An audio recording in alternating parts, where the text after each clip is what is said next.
Assalamualaikum warahmatullahi wabarakatuh. Nama saya Dinda Lestari Kaliki. Saya dari Prodi Tadris Bahasa Inggris kelas A.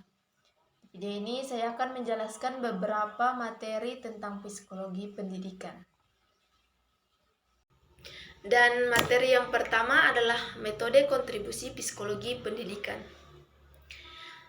Metode kontribusi psikologi pendidikan adalah cara-cara yang digunakan untuk menerapkan prinsip-prinsip psikologi guna meningkatkan pembelajaran dan pengajaran di sekolah. Ini berarti psikologi pendidikan menyediakan berbagai pendekatan bagi guru dan sekolah agar dapat memahami siswa lebih baik. Misalnya kayak merencanakan pembelajaran yang sesuai dengan kebutuhan siswa, terus melakukan tes dan penilaian yang tepat, memberikan bimbingan dan membantu siswa, serta menciptakan lingkungan kelas dan mendukung proses belajar. Jadi metode kontribusi psikologi ini adalah cara-cara praktis untuk menerapkan temuan-temuan psikologi dan meningkatkan pengajaran dan pembelajaran di sekolah. Terus ada beberapa teori dalam metode kontribusi psikologi pendidikan ini. Yang pertama ada behaviorisme. Jadi teori behaviorisme ini berfokus pada tingkah laku yang bisa diamati dan dipelajari. Yang kedua ada kognitivisme, teori yang menekankan pada proses mental dalam belajar, seperti pemahaman, ingatan, dan pemecahan masalah. Yang ketiga ada konstruktivisme, jadi teori yang melihat belajar sebagai proses aktif, membangun pemahaman baru berdasarkan pengetahuan sebelumnya. Yang keempat ada teori motivasi.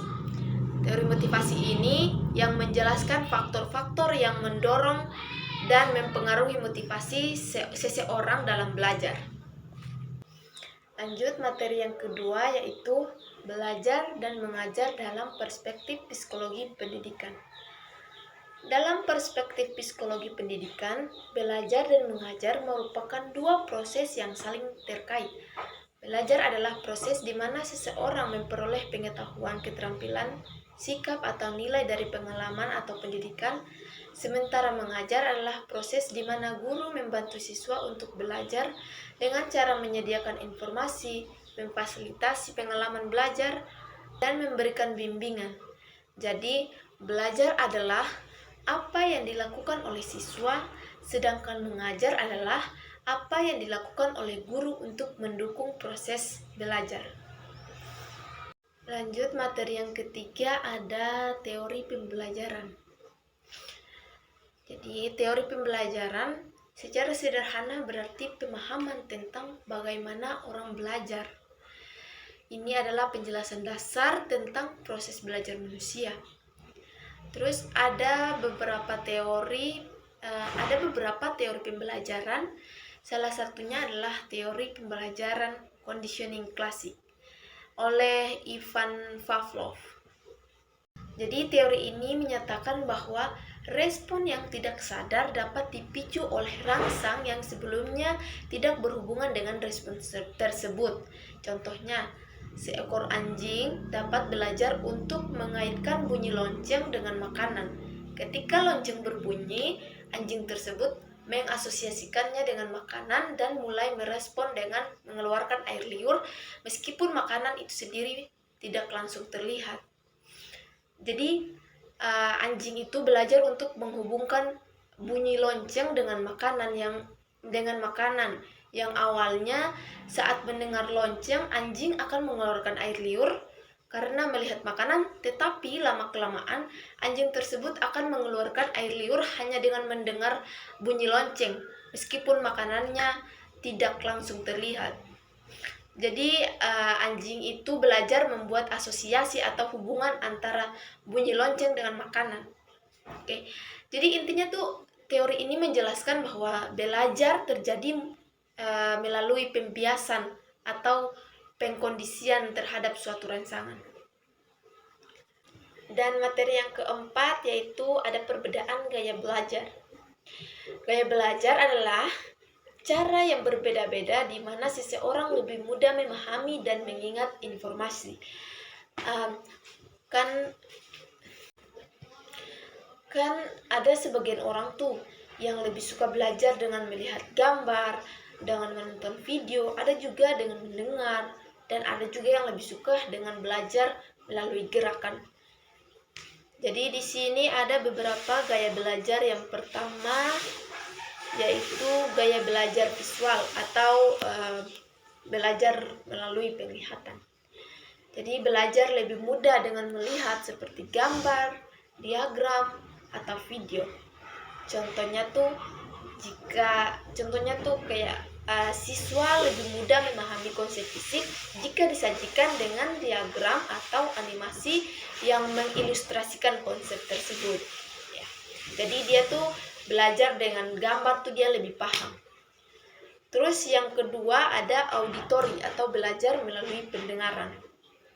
Belajar lebih mudah dengan mendengar seperti mendengar penjelasan guru atau rekaman suara. Jadi itu dia lebih paham dengan mendengar. Yang ketiga ada kinestik.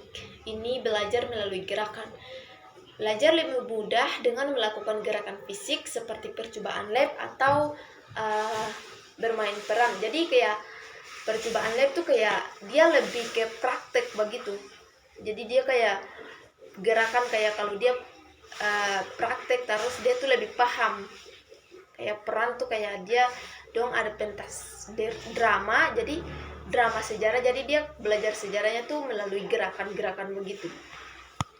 Dan yang keempat ada logika, itu belajar melalui logika atau penalaran. Siswa yang memiliki gaya belajar logis biasanya suka menyusun rencana kegiatan atau jadwal belajar secara sistematis. Terus yang kelima gaya belajar verbal, belajar melalui kata-kata. Jadi belajar lebih mudah dengan membaca atau menulis. Jadi dia tuh lebih suka kayak membaca atau menulis supaya dia lebih paham. Terus yang keenam ada sosial, belajar dalam kelompok. Siswa yang belajar dengan gaya sosial cenderung aktif dalam diskusi kelompok. Ya, jadi dia lebih suka belajar dengan cara diskusi. Selanjutnya materi kelima yaitu gangguan perilaku dan kesalahan belajar. Di mana gangguan dan perilaku dalam belajar mengacu pada berbagai masalah yang dapat menghambat kemampuan seseorang untuk belajar secara efektif. Dan ada beberapa jenis gangguan perilaku. Yang pertama gangguan perhatian dan yang kedua ada gangguan prokrastinasi. Oke, yang pertama gangguan perhatian yaitu kesulitan dalam memfokuskan perhatian pada saat belajar. Contohnya, seorang anak yang sering melamun dan mudah terdistraksi saat guru menjelaskan pelajaran. Yang kedua, prokrastinasi yaitu menunda-nunda pekerjaan atau tugas. Contohnya, seorang mahasiswa yang menunda mengerjakan tugas hingga malam sebelum deadline. Selanjutnya, ada beberapa kesalahan dalam belajar, yaitu kesalahan konseptual, kesalahan prosedural, dan kesalahan faktual. Oke, yang pertama ada kesalahan konseptual, di mana kesalahan konseptual itu terjadi ketika siswa memahami konsep atau prinsip dasar suatu materi secara keliru. Contohnya, seorang siswa yang berpikir bahwa ikan paus adalah hewan yang termaksud dalam kelompok ikan, padahal ikan paus sebenarnya termaksud dalam kelompok mamalia, bukan ikan, karena ikan paus bernapas dengan paru-paru. Yang kedua ada kesalahan prosedural, di mana kesalahan prosedural terjadi ketika siswa salah dalam menerapkan langkah-langkah penyelesaian suatu masalah. Contohnya, seorang siswa yang keliru dalam menggambarkan urutan planet-planet dalam tata surya. Misalnya, ia meletakkan planet Jupiter lebih dekat dengan matahari daripada planet Mars. Padahal urutannya seharusnya Merkurius, Venus, Bumi, Mars, Jupiter, Saturnus, Uranus, dan Neptunus. Dan yang ketiga ada kesalahan faktual. Jadi kesalahan faktual terjadi ketika siswa salah dalam mengingat atau memahami informasi atau fakta dasar. Contohnya, seorang siswa yang menyebutkan bahwa ibu kota Indonesia adalah Bandung, padahal ibu kota Indonesia adalah Jakarta. Jadi, kesalahan konseptual berkaitan dengan pemahaman dasar yang keliru, dan kesalahan prosedural berkaitan dengan langkah-langkah penyelesaian yang salah. Sedangkan kesalahan faktual berkaitan dengan kesalahan dalam mengingat informasi atau fakta dasar. Oke, dan materi yang terakhir adalah perspektif transfer pembelajaran. Jadi transfer pembelajaran adalah konsep di mana pengetahuan atau keterampilan yang dipelajari dalam suatu konteks diterapkan dalam konteks lainnya. Proses penyaluran ilmu pengetahuan yang terjadi di dalam ruangan kelas yang terjadi antara guru dan siswa. Kayak contohnya dalam proses pembelajaran di ruang kelas terjadi penyaluran ilmu pengetahuan antara guru dan siswa melalui interaksi.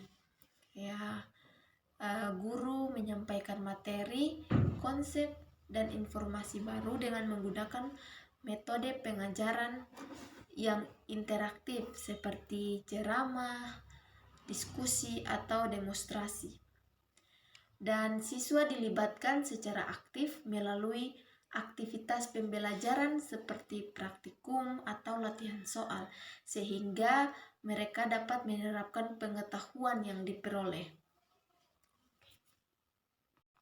Dan selanjutnya ada juga jenis-jenis transfer pembelajaran, yaitu transfer positif dan transfer negatif.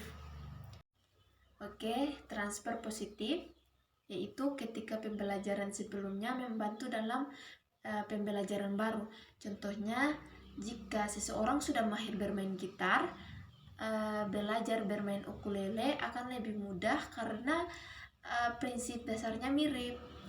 Sedangkan transfer negatif yaitu ketika pembelajaran sebelumnya menghambat pembelajaran baru.